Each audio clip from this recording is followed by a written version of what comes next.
Hey everybody, how's it going? Alec here, and I've got a quick presentation about my choice to study wildlife management. So let's get to it. So I'm going to go into a little bit of back history here. You know, we talked about Aldo Leopold in class, and he is what you could call one of the major fathers of modern wildlife management. Basically, it was part of his study and part of his ideals that we as humans can do things to actively not just preserve but increase populations of wildlife in given areas. Another person I want to talk about is Eugene Odum, and I think he's a little more famous down here in the South because he did a lot of his work at UGA, but he's one of the people you could consider the father of modern ecology, especially ecosystem ecology. His big thing was that organisms do not operate in a void.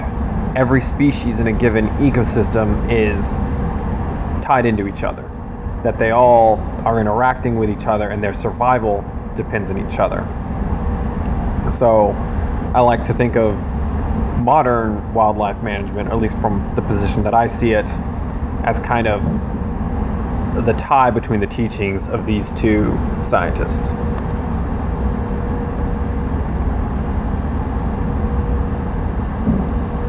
So some of the ways I got involved is because I did a lot of ecology work, specifically with reptiles and large predators such as American alligators. So there's me on top of an alligator. So one of the things that ends up happening in the wildlife field, especially more reptile related, is people end up going into academia. And there's absolutely nothing wrong with academia whatsoever. But for me personally, I don't want to just put out publications. You know, I want to get into management. I want to do something about it. You know, we need academia to say, hey, this is what needs to be done, but we need managers to actually go out and do it. You know, you can put out 50 papers saying why you need a prescribed burn to get longleaf pine ecosystem back, but that doesn't get it done. You know, you still need somebody to say, okay, here's the land we have. Here's what species we're trying to preserve or bring back.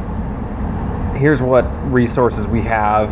Here's the time of day. Here's what we're going to do, you know, to get all those logistics and to actually get it done. And I want to be on the side getting things done.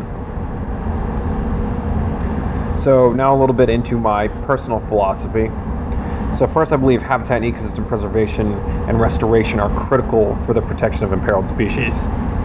You know, you can have all sorts of captive breeding programs in zoos and whatnot, but it's not going to actually restore the biodiversity. It's not going to bring those species back unless they have a place to go back to. Unless that whole ecosystem that they're all tied together with is brought back and protected. So I personally believe that protection of biodiversity is a little bit more important than resource conservation. That might be just me, but I would rather have a broad diversity of species that aren't going extinct than everybody drive a hybrid car. My personal opinion. And finally, I believe that management, at least in the environmental sector, should focus on the interests of wild spaces and the flora and fauna which comprise them over anthropogenic interests. So I want to preface that with a disclaimer that there are times when both human interests and environmental interests can align, absolutely. But I feel like there's a lot in environmental conservation that looks more for preserving wild space so we can enjoy it more than preserving it to actually do right by the animals and the plants that live there. So something else I wanted to go into philosophy, more or less a justification of my belief in habitat management, is when you look at populations, at least of certain species, by restoring critical habitat, you can drastically increase the population of the species. So I've got up here a picture of a nice loggerhead sea turtle. You know, bycatch hurts the sea turtles, people hunting the sea turtles hurts the sea turtles, pollution in the oceans hurts the sea turtles, but the biggest thing hurting the sea turtles is development of their nesting grounds. basically going into a situation where they can't come back and breed without, or come back and lay eggs without people accidentally stomping on their legs, or eggs, or dogs digging up the nests, or white lights getting the babies distracted and killed off. So you could do so much more to protect the sea turtles if you protect their nesting habitat. And the same thing applies for like fisheries.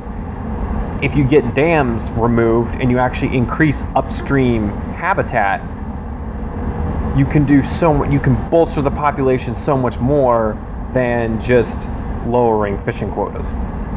And absolutely, fishing quotas exist for a reason, but there's so much that can be done by protecting the habitat on a pure quantitative basis. So, and then on a final note, I just want to say one of my personal passions for management is protecting the species that nobody wants to protect. I have a big soft spot for crocodilians and venomous snakes. And those are both animals that not a lot of people think should be around. Everybody wants to save the pandas and the penguins and the polar bears, even though a polar bear will rip your face off faster than an alligator will. But nobody really wants to save the crocodiles, and certainly nobody wants to save the venomous snakes. So hopefully this wasn't too long. Hopefully it wasn't too short. That's a little bit backstory about me and why I chose to study wildlife management. So, peace.